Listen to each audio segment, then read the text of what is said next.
નમસ્કાર. આજે આપણે વાત કરીશું ગુજરાતના એ શિક્ષક ઉમેદવારોની જેઓ વિરોધ કરી રહ્યા છે.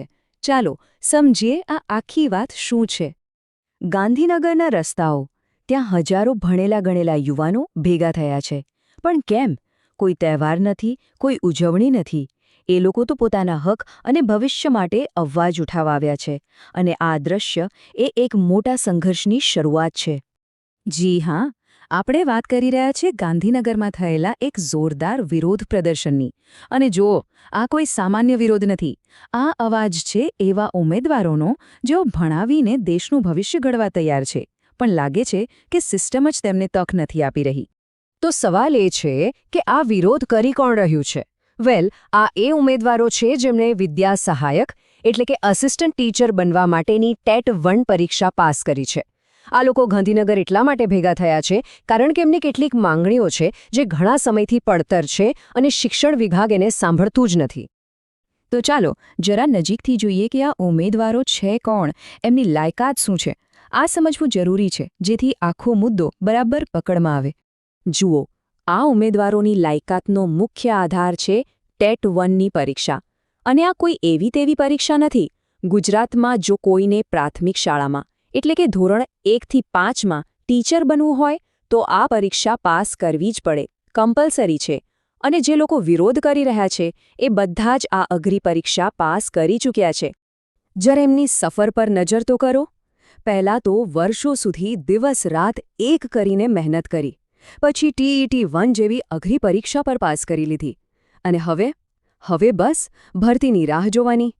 ક્યારે થશે ભરતી? કોઈને ખબર નથી, કોઈ સ્પષ્ટતા જ નથી. આ તો જાણે એક ક્યારેય ન પૂરી થનારી રાહ બની ગઈ છે. તો આખરે એમની માંગણીઓ છે શું? એવું તો શું છે જેના માટે એમને રસ્તા પર ઉતરવું પડ્યું? ચાલો જોઈએ. એમની માંગણીઓ બિલકુલ સ્પષ્ટ છે, કોઈ ગોળ ગોળ વાત નહીં. પહેલી માંગ, TET ભરતી પ્રક્રિયામાં જે મોડું થઈ રહ્યું છે એને તરત જ પૂરું કરો.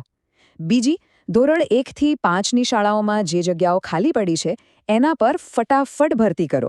અને હા, વાત અહીં જ નથી અટકતી. એમની ત્રીજી માંગ છે કે ઉચ્ચ પ્રાથમિક શિક્ષણમાં પણ જે ખાલી જગ્યાઓ છે એને પણ ભરો. અને એક વાત સમજવા જેવી છે, આ મુદ્દો ખાલી નોકરી કે ભરતી પ્રક્રિયાનો નથી. ના, આ તો હજારો યુવાનોના ભવિષ્યનો સવાલ છે. એમના જીવન અને એમની કારકિર્દી આની સાથે સીધા જોડાયેલા છે. આ વિરોધ પાછળની જે લાગણી છે, જે ચિંતા છે, એને સમજવા માટે ચાલો આપણે ઉમેદવારોના જ શબ્દો સાંભળીએ. એ લોકો શું કહી રહ્યા છે એ જોઈએ. એમનું કહેવું છે કે જો સરકાર યોગ્ય સમયે ભરતી નહીં કરે તો હજારો શિક્ષિત યુવાનોનું ભવિષ્ય અંધકારમય બની જશે.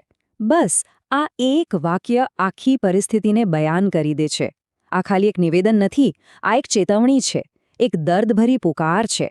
વિચારો, વર્ષોની મહેનત પછી જ્યારે ભવિષ્ય જ અંધારામાં દેખાય તો કોઈનું પણ મનોબળ તૂટી જાય.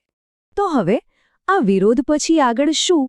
ઉમેદવારોએ તો ચોખ્ખું કહી દીધું છે કે બસ હવે બહુ થયું, હવે વધુ રાહ જોવાશે નહીં. તો ચાલો જોઈએ કે આગળ કયા રસ્તાઓ ખુલ્લા છે. હા, એ લોકોએ ખાલી વિનંતી નથી કરી, પણ સત્તાવાળાઓને એકદમ સ્પષ્ટ ચેતવણી આપી છે. એમણે સાફ કહી દીધું છે કે જો એમની માંગણીઓ પર ધ્યાન નહીં અપાય તો તેઓ પાછા હટવાના નથી. તો હવે રસ્તા બે જ છે, બહુ સીધું ગણિત છે.